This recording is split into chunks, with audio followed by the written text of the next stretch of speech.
The following presentation is a production of Ride the Wave Media.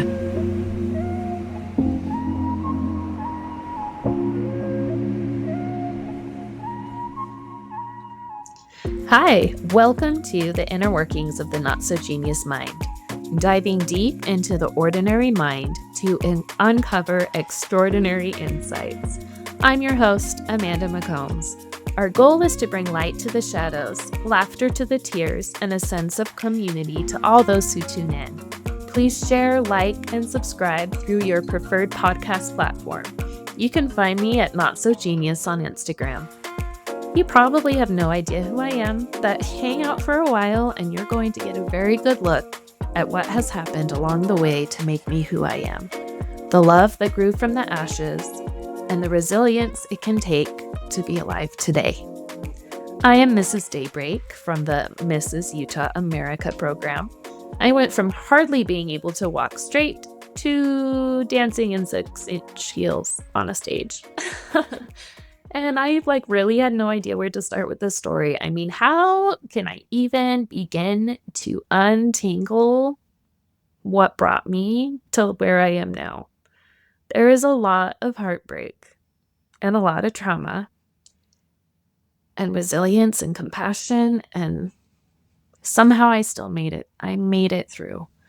Let's go back to a year and a half ago in February, when I was diagnosed with shingles through my sinuses, and it was in my ear and all over the right side of my face. It was all up in here. Did you know that could happen? Did you know it can go inside your face? Did you know it can go in your head? It was in my eyelid. And I'm young-ish, right? I'm in my 30s, late 30s, approaching 40. I'm not in my 60s, like they say. People normally get it. And now I'm hearing all the time, after I got it really bad, I hear from people all the time around my age that are getting it. And I was really fit. I was in the best shape of my life. I was teaching arts integrated PE, which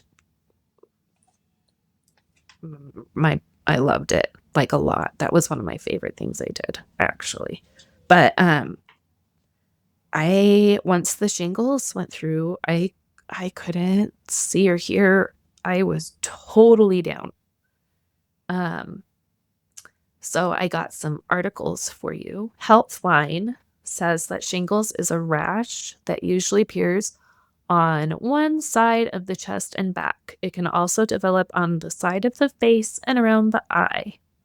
The condition can be very painful and can sometimes have long-term side effects. No cure for shingles is available, but early treatment can lower your risk of serious complications. And it's more likely to happen if you have a compromised immune system. You can get it at any age, but your risk increases after 60, and we don't know why people get it on the face. And 1 out of 3 adults get shingles. I had no idea what it was. Initially, when I went in, I was misdiagnosed with an ear infection, and they gave me some ear drops, and I tried that out and laid down, and it was not working. My head hurt so bad. They were trying to tell me that I had swimmer's ear, and I was like, nope, nobody, nope, nope, nope. And because it had been long enough, there is an antiviral you can take that reduces the symptoms and makes it not last as long. I didn't get it in time.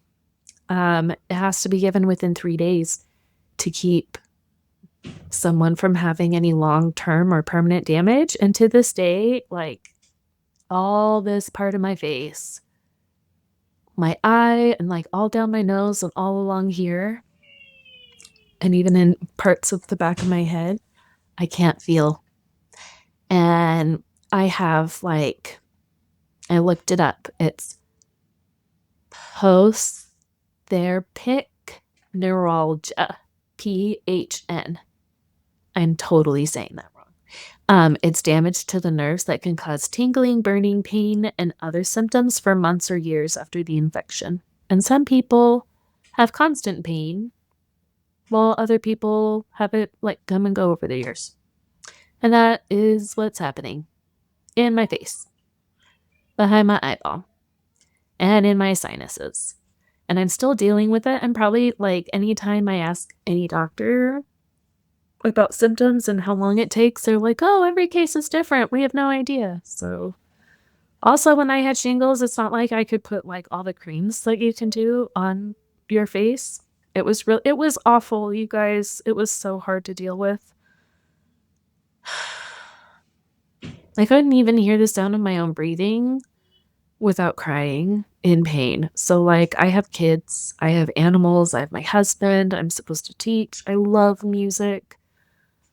No voices, no music, nothing. Part of the time I had to have like my eyes covered and earplugs and an ice pack and blinds drawn and like nothing, no light and no sound, nothing. Forget going outside. It was February.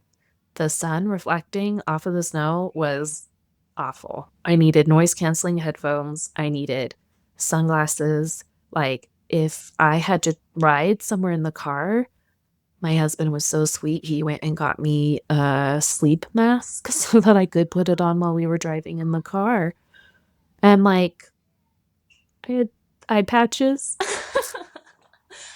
Anything that I could do to like figure it out. It was awful. And once summer came, like I live in Daybreak because I Mrs. Daybreak, and there's a beautiful lake, and I just had found a love for paddleboarding, and there was no way I could go out there with the light reflecting on the water. It was awful. And people would be like, "Oh, you don't feel good. You should read this book." Or you should watch this movie, or you should do this, or you should do. I literally couldn't do anything. I couldn't watch movies. I couldn't read books. I couldn't listen to books. I'm a teacher.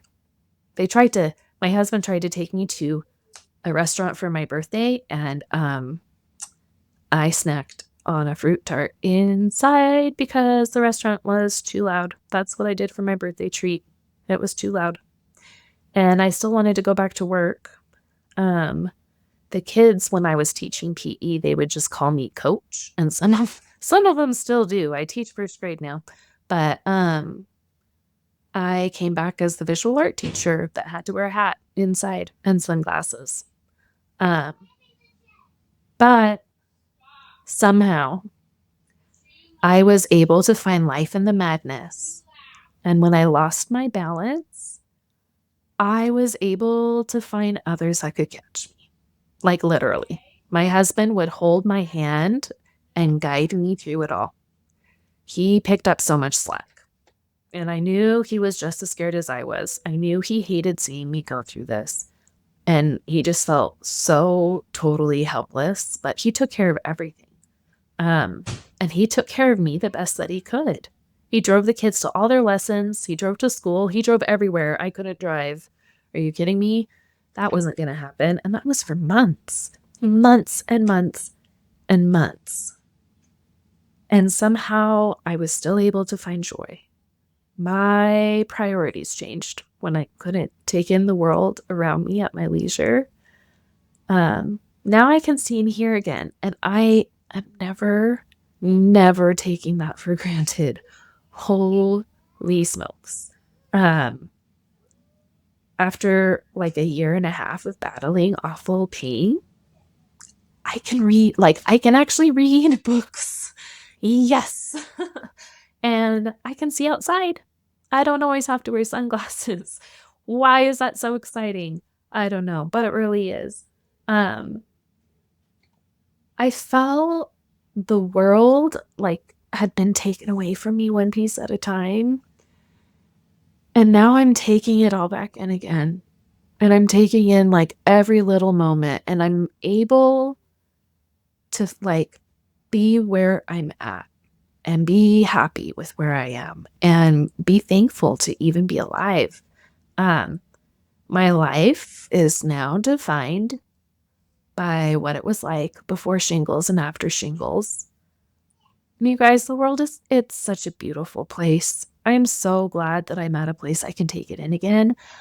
I took a lot of my life for granted, like a lot.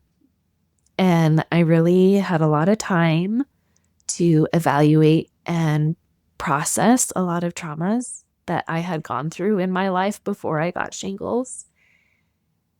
And unfortunately, at the peak of my shingles in February, my mother and stepfather's house burned down. And I couldn't, I barely remember hearing about it. I couldn't look at pictures. Forget taking a phone call. I couldn't hear. But anyway, I wasn't able to do anything about it for months. And there's going to be more about that later because, one traumatic thing at a time. I had so much time to think in all of that silence, and I was left alone with just the thoughts in my head.